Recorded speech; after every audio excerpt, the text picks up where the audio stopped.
Good morning friends, welcome to current affair channel.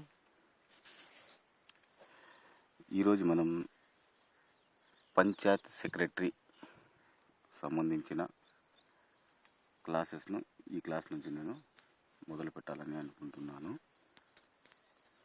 ఈరోజు నుంచి మనం చేస్తాం. ఇది ఒక ఇంట్రడక్షన్ క్లాస్ మాత్రమే. మనం వచ్చే క్లాసుల్లో ఏ విధంగా ఫాలో అవుతామో, ఏ విధంగా క్లాసులు చెప్పడం జరుగుతుందో దాని గురించి ఇది ఒక ఇంట్రొడక్షన్ క్లాసు. మీరు జాగ్రత్తగా విని ఈ క్లాసుని మీరు ఫాలో అయితే ఖచ్చితంగా మీకు బెనిఫిట్ ఉంటుందని చెప్పి అనుకుంటున్నాను.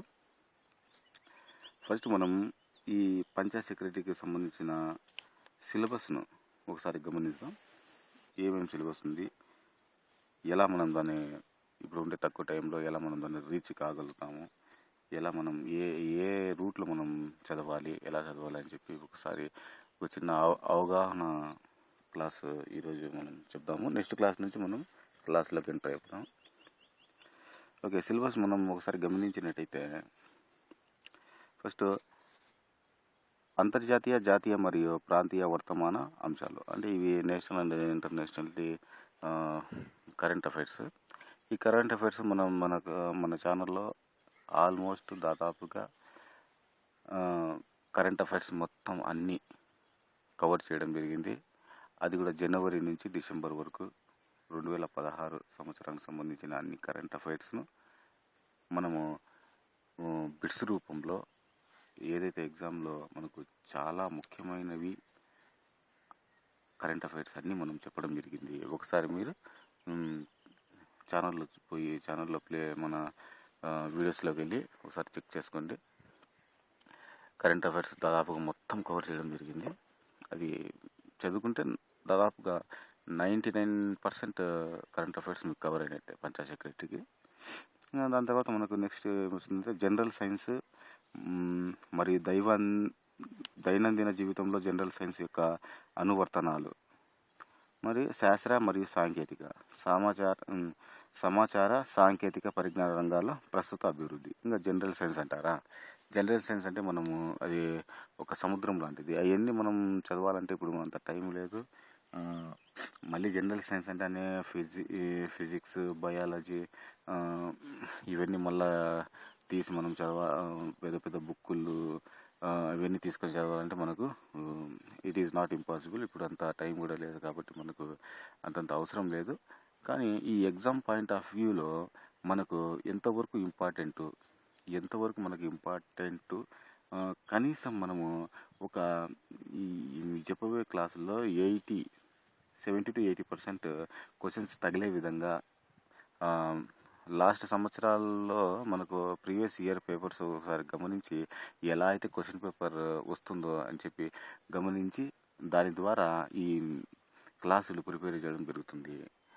అందుకు కనీసం మనము ఇప్పుడుండే తక్కువ టైంలో ఈ క్లాసులు ఫాలో అయ్యి నేర్చుకుంటే మనకు ఈ పంచాయత్ సెక్రటరీ వరకు మనకు ఇబ్బంది లేకుండా మనకు ఈజీగా చదువుకోవడానికి అవకాశం ఉంటుంది. జనరల్ సైన్స్ అంటే మనము వచ్చే క్లాసు నుంచి స్టార్ట్ చేస్తాము. అది జనరల్గా ఉండాలి. జనరల్ మనం లోతుగా చదవాల్సిన అంత అవసరం లేదు ఇప్పుడు ప్రస్తుతం దీనికి. ఇది కూడా మేము నెక్స్ట్ క్లాస్లో స్టార్ట్ చేస్తాము. ఇంకోటి సాంకేతిక పరిజ్ఞాన రంగం అంటే సైన్స్ అండ్ టెక్నాలజీ. ఆల్రెడీ మన కరెంట్ అఫైర్స్ క్లాసుల్లో మనం చెప్పడం జరిగింది. దాని గురించి చూసుకుంది ఏమైనా అప్డేట్స్ ఉంటే అవి కూడా మనం సపరేట్గా క్లాసులో చెప్పడం జరుగుతుంది. సైన్స్ అండ్ టెక్నాలజీకి సంబంధించిన 10 వీడియోస్ మన దాంట్లో ఉన్నాయి. మొత్తం దాదాపుగా అన్నీ కవర్ అయినాయి. ఒకసారి గమనించి అది కూడా మీరు చూసుకోండి. దాని తర్వాత మూడోది భారత జాతీయోద్యమంపై ప్రత్యేక దృష్టితో ఆధునిక భారతదేశ చరిత్ర చెప్పాను. చరిత్ర అంటే మనం అది కూడా చాలా సముద్రమే కాబట్టి దాంట్లో కూడా మనకు ఈ పంచాయత్ సెక్రటరీకి ఎంతవరకు మనకు అవసరమో అంతవరకు మనం క్లాసుల్లో చెప్పడం జరుగుతుంది మీకు. ఓకే, ఈ చరిత్ర గురించి కూడా. దాని తర్వాత స్వాతంత్రానంతరం నుంచి భారతదేశ ఆర్థిక అభివృద్ధి, అంటే ఇండిపెండెన్స్ తర్వాత మనకు భారతదేశంలో ఏం ఆర్థిక అభివృద్ధి జరిగింది దాని గురించి అంశాలను కూడా మనము వచ్చే క్లాస్లో మనకి ఏదైతే ఇంపార్టెంటో అంతవరకు ఖచ్చితంగా మనం వచ్చే క్లాసులో లిస్ట్ చూసుకుందాము. దాని తర్వాత ఇంకోటి ఏంటంటే మనకు ఈ లాజికల్ రీజనింగ్, అనలిటికల్ అబిలిటీ మరియు డేటా ఇంటర్ప్రిటేషన్, ఇది కూడా మనకు చాలా హెవీ, లోతుగా పోతే ఇది కూడా మనకు హెవీ సబ్జెక్ట్ అవుతుంది. కాబట్టి మనకు ఈజీ వేలో వాళ్ళు ఇచ్చేది కూడా మనకు ఈ రీజనింగ్లో, ఈ అనలిటికల్ అబిలిటీలో చాలా సింపుల్ బిట్స్, సింపుల్గా క్వశ్చన్స్ అడగడం జరుగుతుంది. ప్రతి ఒక్క దాంట్లో మనం జస్ట్ ఇంట్రడక్షన్ చూసుకొని ఆ సబ్జెక్ట్లో చిన్న క్వశ్చన్స్ ఏదైతే ప్రాక్టీస్ చిన్న లాస్ట్ ఇంట్రడక్షన్ చూసుకున్న తర్వాత బిట్స్ చిన్న బిట్స్ చూసుకునే కానీ మీరు దీంట్లో ఈ లాజికల్ రీజనింగ్లో అనలిటికల్ అబిలిటీలో మనం దాన్ని చేసేయచ్చు. మనం ఈజీగా చెప్పడానికి నేను ప్రయత్నిస్తాను. ఇది కూడా మనం నెక్స్ట్ క్లాస్ స్టార్ట్ చేస్తాం. ఇంకా నెక్స్ట్ భారత రాజ్యాంగం ఒక అవలోకనం. భారత రాజ్యాంగం దీని గురించి కూడా మనం వచ్చే క్లాస్లో ఇది కూడా చెప్తాను. దాని తర్వాత ఆంధ్రప్రదేశ్ రాష్ట్ర విభజన మరియు విభజన ఫలితంగా రాష్ట్రం ఎదుర్కొంటున్న పరిపాలన, ఆర్థిక, సాంఘిక, సాంస్కృతిక, రాజకీయ మరియు న్యాయపరమైన చిక్కులు, సమస్యలు ఏంది, ఈ విభజన ఎలా జరిగింది, ఈ విభజన బిల్లులు ఏంటి,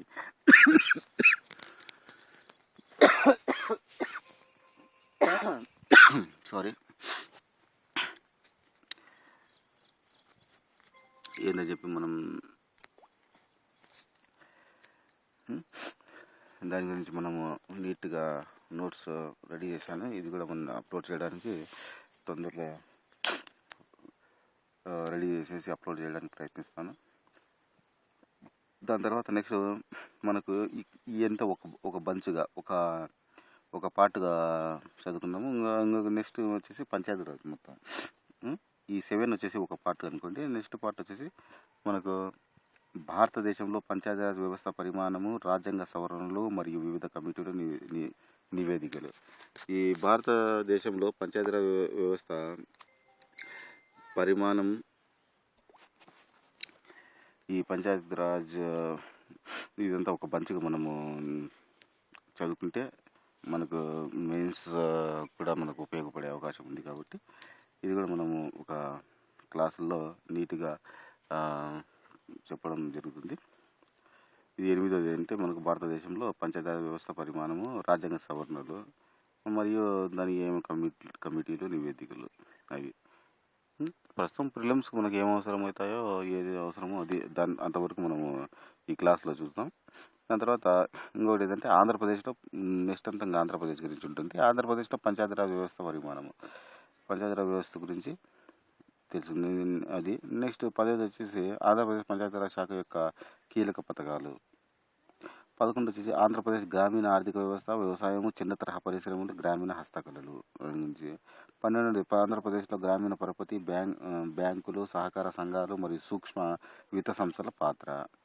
దాని తర్వాత 13 లాస్ట్ మనకు స్వయం సహాయక బృందాల ద్వారా మహిళా సాధికారత మరియు ఆర్థిక అభివృద్ధి. ఇది మనకు సిలబస్ అండి.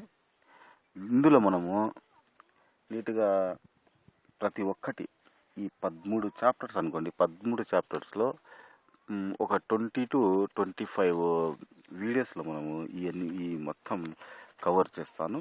ఖచ్చితంగా కవర్ చేసి మీకు ఎగ్జామ్ ముందే కవర్ చేయడానికి నేను ప్రయత్నిస్తాను. ఖచ్చితంగా బిట్లతో సహా ఒక్కొక్క దాంట్లో కనీసం ఒక్కొక్క టాపిక్ పైన 200 పైన, ఒక్కొక్క టాపిక్ 200 to 300 పైన బిట్స్ మనం తయారు చేసి బిట్స్ కూడా చెప్పడం మీకు జరుగుతుంది. ఖచ్చితంగా మీరు ఫాలో కాండి, ఖచ్చితంగా మీకు లాభం కలుగుతుందని చెప్పి అనుకుంటున్నాను. ఎలా ఈ జనరల్ సైన్స్ ఎలా ఉంటుంది, జనరల్ సైన్స్లో ఏమేమి చెప్పడం జరుగుతుంది, దాంట్లో ఏమేమి చెప్పడం జరుగుతుందో ఒకసారి మనము చూసుకుందాం.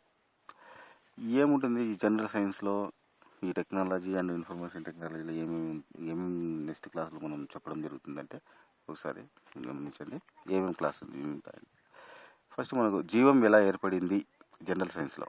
ఫస్ట్ జనరల్ సైన్స్లో మనకు వృక్ష శాస్త్రము, జంతు శాస్త్రము, భౌతిక శాస్త్రము, రసాయన శాస్త్రము, ఇవి మనకు ఇంపార్టెంట్ అనేవి మనకు.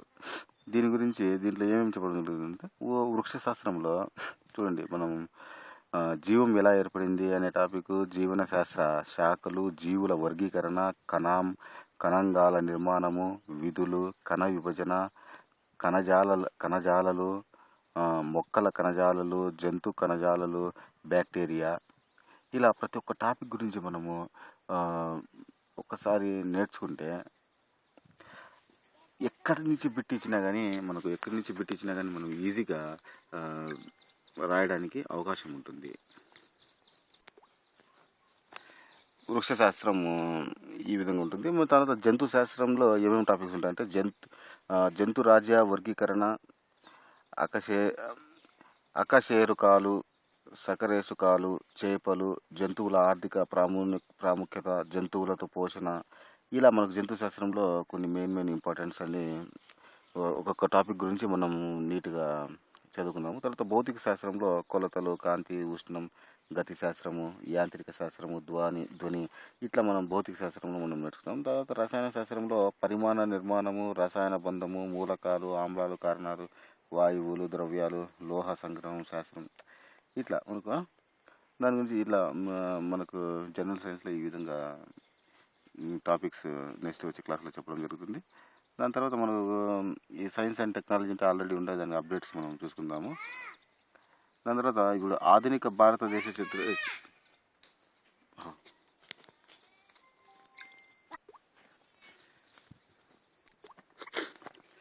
నెక్స్ట్ మనకు ఆధునిక భారత చరిత్ర క్రోనాలజీ. దీంట్లో మనకు ఆధునిక భారత చరిత్ర ఏమి చెప్పడం జరుగుతుందంటే, ఫర్ ఎగ్జాంపుల్ చెప్తున్నాను. ఆధునిక భారతదేశ చరిత్ర, భారత జాతీయోద్యమంలో మైలురాళ్ళు, మలిమెలుగులు, పాక్షిక స్వయం ప్రతిపత్తి రాజ్యాలు, ఆంగ్లేయుల అధికార స్థాపన, బెంగాల్ ఈస్ట్ ఇండియా కంపెనీ అధికార స్థాపన, ఆంగ్లో మైసూరు యుద్ధాలు, ఆంగ్లో సిక్కు యుద్ధాలు, 1850 తిరుగుబాటు అనంతరం భారతదేశంలో వచ్చిన మార్పులు, ఈ విధంగా దీంట్లో కూడా మనకి ఏమేమి ఇంపార్టెంటో ఎన్ని మనం ఈ భారతదేశ చరిత్రలో చెప్పడం జరుగుతుంది. నెక్స్ట్ టాపిక్ వచ్చేసి ఎకానమీ. ఇండిపెండెన్స్ వచ్చిన తర్వాత భారతదేశంలో ఆర్థిక అభివృద్ధి ఎలా ఉండింది అని చెప్పి దాని గురించి టాపిక్ ఏ విధంగా ఉంటుందంటే, ఇప్పుడు జాతీయ ఆదాయము, ద్రవ్యోల్బణము, పంచవర్ష ప్రణాళికలు, నీతి ఆయోగ్, పేదరికము, నిరుద్యోగము, వ్యవసాయ, నీటిపారుదల, జనాభా, సామాజిక రంగం, పారిశ్రామిక రంగం, మనీ మార్కెట్, ఆర్థిక సంస్థలు, బీమా రంగం, ఇట్లా ప్రతి ఒక్క టాపిక్లో మనము లోపలికి పోకుండా కానీ మనం దాని గురించి మనం తెలుసుకుంటే, ఎందుకంటే ఈ దీంట్లో పైన అడగడం జరుగుతుంది, అంత లోతుగా ఏం అడగరు వాళ్ళు కూడా. మనం జస్ట్ అన్ని టాపిక్ల గురించి మనం ఒక అవగాహన వస్తే చాలు, మనం ఎగ్జామ్ ఈజీగా రాయొచ్చు అనమాట. తర్వాత మనకు లాజికల్ రీజనింగ్లో, అనలిటికల్ అబిలిటీలో ఎటువంటి టాపిక్స్ చెప్పడం జరుగుతుందంటే, భిన్న పరీక్ష, పోలిక పరీక్ష, కోడింగ్, డికోడింగ్, నెంబర్ సిరీస్, రక్త సంబంధాలు, డైరెక్షన్ టెస్ట్, క్యాలెండరు, గడియారాలు, ఇలా దాంట్లో కూడా మనము కొన్ని టాపిక్స్ ఎంచుకొని అది కూడా మనం ఏదైతే ఈజీగా ఉంటాయో అవన్నీ చెప్పడం జరుగుతుంది. ఇంకా రాజ్యాంగం, భారత రాజ్యాంగంలో ఎటువంటి టాపిక్స్ ఉంటాయంటే, ఇండియన్ పాలిటీ, పౌరసత్వం, ప్రాథమిక హక్కులు, ఆదేశిక సూత్రాలు, ప్రాథమిక విధులు, సమాఖ్య ప్రభుత్వము, కేంద్ర కార్యనిర్వాహక వ్యవస్థ, రాష్ట్రపతి, అత్యవసర అధికారాలు, ఉపరాష్ట్రపతి, ప్రధానమంత్రి, వీళ్ళ గురించి మొత్తం మనము ఈ క్లాసులో ఈ రాజ్యాంగంలో మనం చెప్పడం జరుగుతుంది. దాని తర్వాత ఆంధ్రప్రదేశ్ రాష్ట్ర విభజన మరియు విభజన గురించి సంబంధించిన ఏం చెప్పడం జరుగుతుందంటే, ఆంధ్రప్రదేశ్ పునర్వ్యవస్థీకరణ చట్టం 2014 పూర్వపరాలు, దాని తర్వాత విభజన కోసం 14 కమిటీలు ఏర్పాటు చేసినారు, దాని గురించి, రాజధాని నగరాన్ని కోల్పోవడం, నూతన రాజధాని నిర్మాణం ఎదురయ్యే ఆర్థిక చిక్కులు, ఏమేమి చిక్కులు ఉన్నాయి దాని గురించి, రాజధాని కోసం భూసేకరణ, నూతన రాజధాని అమరావతి గురించి, ఉమ్మడి సంస్థల విభజన మరియు పునర్నిర్మాణము, ఇలా విభజనకు సంబంధించినటువంటి మొత్తం చెప్పడం జరుగుతుంది. ఇది అక్కడికి మనకు ఒక పార్ట్ అయిపోయినట్టు. పంచాయతీ రాజ్కు వస్తే, భారతదేశంలో పంచాయతీరాజ్ వ్యవస్థ ఆవిర్భావం, రాజ్యాంగం సవరణలు మరియు వివిధ కమిటీలు నివేదికలు, ఆంధ్రప్రదేశ్లో పంచాయతీరాజ్ వ్యవస్థ ఎలా ఉండేదని చెప్పి దాని గురించి ఏ విధంగా ఉంటుందంటే, భారతదేశంలో పంచాయతీరాజ్ వ్యవస్థ ఆవిర్భావం, సవరణలు, వివిధ కమిటీలు, బ్రిటిష్ కాలంలో స్థానిక పరిపాలన ఎలా ఉండేది, పంచాయతీ ఎట్లా పుట్టింది, ఎట్లా అభివృద్ధి అయింది, దాని తర్వాత స్థానిక ప్రభుత్వాలు అంటే ఏంటి, పంచాయతీకి సంబంధించిన ఈ నిబంధనలు అంటే ఆర్టికల్స్ ఏంటి, మున్సిపాలిటీ అంటే ఏంటి, దాని తర్వాత ఆంధ్రప్రదేశ్ పంచాయతీరాజ్ వ్యవస్థ 1993 నుండి పంచాయతీ వ్యవస్థ ఎలా మారింది, పంచాయతీ వ్యవస్థ ఎలా నిర్మాణం చేసింది, నగరపాలక సంస్థల గురించి ఇలా మనం దీని గురించి మొత్తం తెలుసుకుందాము. నెక్స్ట్ భారత ప్రభుత్వ సంక్షేమ మరియు గ్రామీణాభివృద్ధి పథకాలు ఉంటాయి. అవి కేంద్ర ప్రభుత్వ సంక్షేమ పథకాలు, దాని తర్వాత ప్రధానమంత్రి సురక్ష మాతృత్వ అభినయాలు, కేంద్ర ప్రభుత్వ అభివృద్ధి పథకాలు, ఏమేమి పథకాలు ఉన్నాయని చెప్పి అవి చెప్పడం జరుగుతుంది. ప్రతి లెసన్ చెప్పిన తర్వాత దాన్ని నెక్స్ట్ వీడియోనే మనకు దాని గురించి బిట్స్ ఉంటాయి. ఒక చాప్టర్ చెప్పడం వీలైతే అదే వీడియోలోనే మనకు బిట్స్ ఒక 200 బిట్స్ ప్రతి చాప్టర్కు 200 to 300 బిట్స్ మనం చెప్పడం జరుగుతుంది. కాబట్టి మీరు జాగ్రత్తగా ఫాలో అవ్వండి. దాని తర్వాత ఆంధ్రప్రదేశ్ ప్రభుత్వ సంక్షేమ మరియు పంచాయతీ రాజ్ పథకాలు ఎలా ఉంటాయంటే రాజీవ్ గాంధీ పంచాయతీ సశక్తీకరణ అభినయం, ఆంధ్రప్రదేశ్ పంచాయత్ రాజ్ శాఖ స్పేర్స్, నవ్యాంధ్ర విజన్, విభజన అనంతరం రాష్ట్రంలో అభివృద్ధి, ఇలా ప్రతి ఒక్క టాపిక్ ఏ టాపిక్ కూడా మొదలకుండా అన్ని టాపిక్లు కవర్ చేయడం జరుగుతుంది. మీరు ఖచ్చితంగా ఈ వీడియోలు ఫాలో అవ్వాలని చెప్పి కోరుకుంటున్నాను. దాని తర్వాత ఆంధ్రప్రదేశ్ గ్రామీణ ఆర్థిక వ్యవస్థ, వ్యవసాయం, చిన్న తరహా పరిశ్రమలు మరియు గ్రామీణ చేతివృత్తుల హస్తకళలు, ఇట్లా అన్ని టాపిక్లు కవర్ చేయడం జరుగుతుంది. నెక్స్ట్ వీడియో నుంచి మనం స్టార్ట్ చేస్తాం. ఇది ఇంట్రొడక్షన్ క్లాస్ మాత్రమే.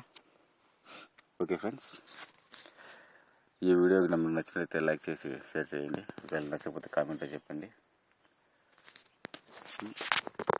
Okay, will meet you next class.